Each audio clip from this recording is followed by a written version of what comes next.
Yeah. Let me see.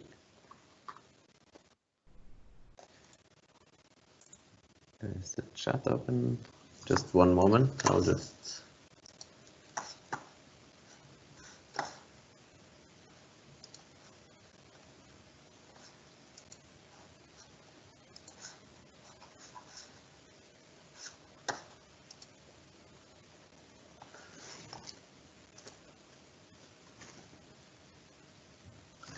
Okay, so the plan for now is that if we were in Trondheim, we would have go up to a mountain and then look down again on, it's like the forest area close by Trondheim, and then we could watch over to Tautra and Frosta and the whole way which we started Monday, and then down on Trondheim, and it's a very nice spot for exploring the glacial changes that this area have been through for the last millions of years, and mostly for since the last glacier maximum. And because of that, the structure of this hour will be that I will share screen with you now, and we will work a little bit, or I will show just some few data layers in a very easy way in Google Earth Pro, as Christiane worked with it, but even easier, so you don't need the XML files or the map files, but I use pictures and just make overlays in Google Earth. And I think that's a very nice way of using GIS, at least with younger children, because it is just really, really easy and it gets quite nice. So I will start up with that, and then we will have, it was some of you that wanted to work more on Google Expedition and make your own. So then we will split, where Yardar will go into group room number 2, and I will be in group room number 1. So I will lead Google Expedition and show with shared screen how to do it. So those of you who have not worked with Google Expedition before, please come to room 1, write that down now so we don't need to say it again. And for those of you that want to work on tasks around the glacier changes in Trondheim for the last 10,000 years, and you go to group room 2 with Yardar, and he will start up sharing screen with a small VR expedition from the top of this mountain where we were planned to go. And then you will work with tasks in alone or in pairs as the last 2-3 days. Is that clear? Any questions so far, or should I go into the Google Earth and make a little bit of introduction to the area? This is also, this is maybe, I think the Norwegians have heard quite a lot of this before, because it's a theme in the geography teaching in Norway, and it's also a little bit recapitulation of the quick play and the flood from yesterday, but now we are going more into the maps and see the whole picture. No questions?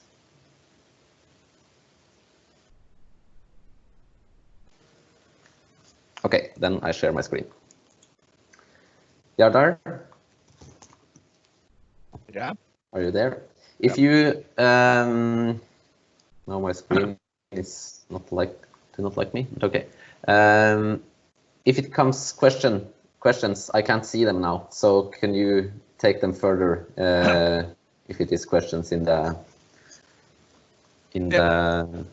yeah. I'll follow the chat. Yeah. So this is one way to add pictures as overlays in Google Earth. Let me see. My screen don't like this. So here you can,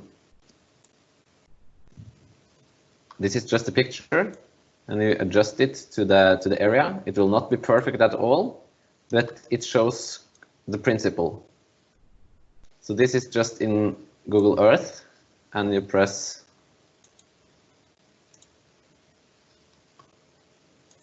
add and picture overlay. It's a little bit time lag, sorry. This do not work very well. I see what you see on my other screen now. Is it blinking? No. No? Do you see that I press add and picture overlay? Yeah. Yeah, okay, that's good. And here you could just add a normal PNG or a JPEG picture. And it will be a layer. So this is like the most easy way to make GIS. Yes? It's blinking quite a bit. Yeah, it is for you also. Mm. I don't know why. I'll try to reconnect the shared screen. Maybe Google Earth Pro do not like to be in shared mode. It was quite bad for me also. Better now? Yeah, at the moment, yeah. Yes, yeah, but I think I shared the whole screen instead of just the program. So I think that was the reason. Okay, so this is what we see now here is the glacier streams during last glacier maximum. And it is, so this is the streams. So here on the western coast, we could find rocks and stones that is originally from inland here. It could be rocks with the size of houses that have been transported down to Oslo or what is now Oslo, and along the whole coast of Norway, and then deposited it again down here. So I will turn that layer off now, and we will zoom into Trondheim area. So here we see the direction of the stream, and if you walk in the mountains here, you will see the scratches from the stones that were trapped underneath the ice, and it's one of the really nice spots for children to actually see the glacial morphology. So I'll turn this one off, and now we are in the area of Trondheim. So here is Trondheim. Here is the airport. Here is Steinviksholmen, the first stop on the first VR expedition. And here is Frosta. So then we would have been going in here and out to Frosta. And here is Tatra. So if we go even more in. And then I think we have been discussing it a little bit, but what is now you could see as agricultural land has been below water, and what is now not agricultural land here is mostly what was above water before last glacier, or when the land was pressed down. So this was an island. The city was submerged in water, and the water was going actually in here. So the fjords were deeper because the land were lower due to the ice pressure pressing the land down. So in this area, it was approximately 180 meter. The sea level were approximately 180 meter above what is today the sea level. So then we could, this is 10,000 years ago. And again, this is not perfect because it's just a picture overlay, but it gives an approximate picture of how this were. And then the ice were pulling back. And this is 8,000 years ago. So then the isostatic uplift, the race of the land, went quite fast for the first couple of thousand of years. So then actually Trondheim started to be land and not just ocean. And then to just introduce one more technology that is originally quite difficult, but when we do it with pictures in Google Earth, it's also quite nice and easy. That is a picture of a LiDAR. This is also just a picture with where parts of it is, we could do like this. Then this is just the LiDAR. Then we could see through it. So here, this area is then an old delta. It's totally flat. And this is a delta because when we then turn on the 10,000 layer again, it is blue in this area. So this were an area where the ocean came in, and the river down here ended in the ocean. And then delta was created in ocean sediments. So this is a really nice agricultural land. Maybe Jakob, you should explain very shortly what is LIDAR. Yeah, LIDAR is light detection and ranging. So that means that you're flying over the area with a satellite or a plane, mostly planes are in use, and you're shooting millions of lasers down on Earth, and then you're measuring how long it takes from the light to enter the Earth and come back to the plane. And this makes it, the laser could then go down through the vegetation. Often you get one hit from the vegetation and one from the land. So you could actually also measure the volume of, for example, the woods or forest, I mean.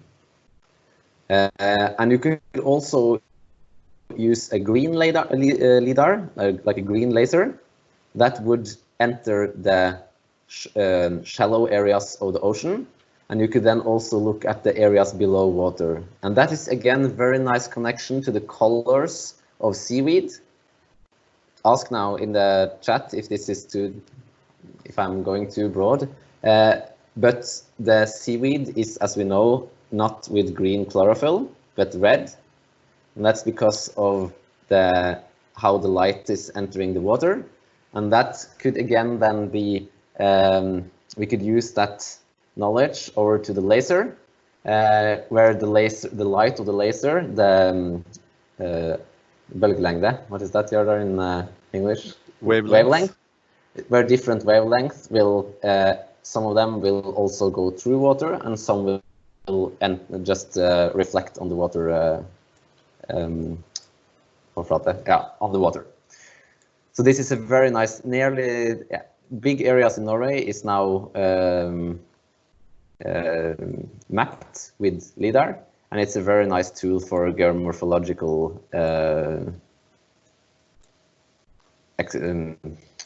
looking for geomorphology. So you could really go down and look at details with this tool. And normally I think this is maybe too complicated because you need some GIS tools for schools, but if you provide just JPG pictures, you could make them as overlays in Google Earth, and it's actually easy. Then you could look at the land without all the vegetation there. Okay. Do you have something more to say about this, Jardar? I could add just one interesting thing. If you look at maps of farms, and I mean real farms with a little bit of more than 10 acres of agricultural land, you find nearly all the farms with greater value in the area below this old sea level. That means below 200 meters above sea level today. And that's because the soil in Norway above this old sea level is much less. There are much less nutrients in the soil.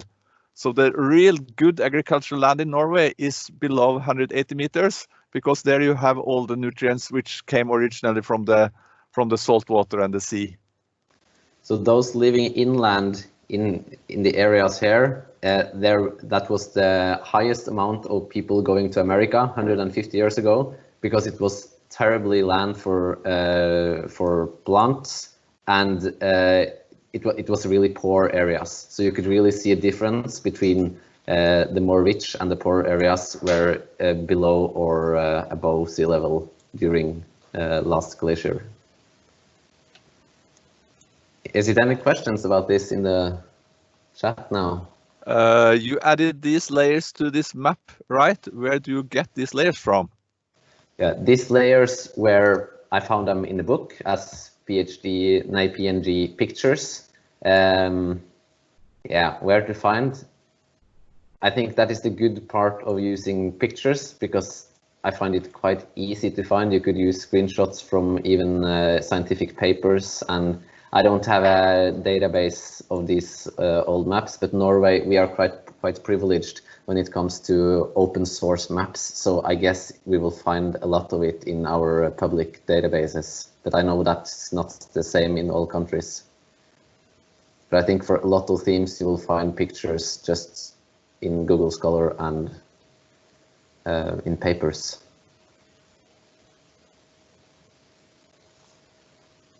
Other questions? Because then I will go down to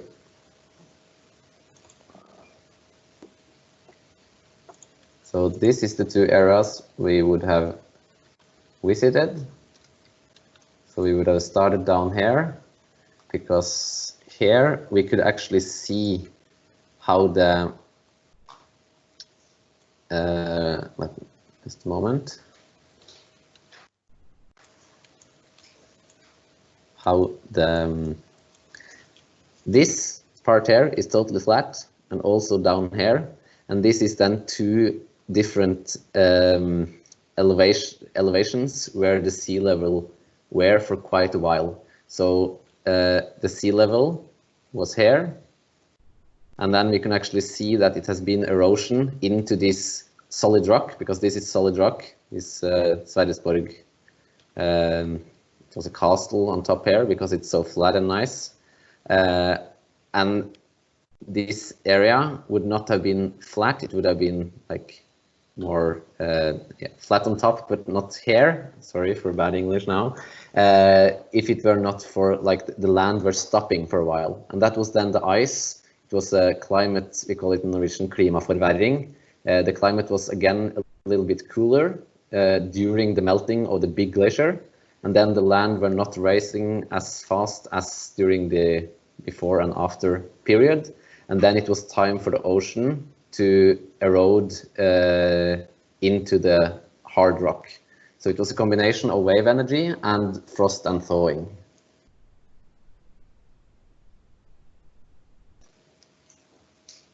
So still it is some isostatic uplift in this area with approximately 0.2 centimeters a year. The land is still rising. And then we would go up here, and then we could look around the whole area and do some tasks. So if it's no more questions in the group now, I think I will put these questions and the Google expedition. It's just 2 slides, just to be able to look around you. If you have VR glasses, use it. If not, you could use the screen, the web browser. But for those of you that is not experienced at all with Google Expedition, please come to room number 1, and I will give a quick introduction to how to make your own, and then you will have time for working on making your own. It's one question here, Jakob. Maybe it's possible to see this by Street View, Anna asks. Yes, it is. And Google Expedition uses Street View. So you could take your pictures from Google Expedition from Street View. So I could open the Google Expedition now to all of you, just the first stop on the trip. So here is this, what we now saw from above. So this is our history museum in here with old houses. And here is where the old shoreline were. So if the climate was different, approximately 7,000 years ago, 8,000, 9,000, I'm not sure exactly, then this spot would have been looking different, not this flat line here. More questions in the chat? No. No. Then I go to room number 1, and you to room number 2, are there? Yep. Yes. That's great. Okay. Okay. Thank you.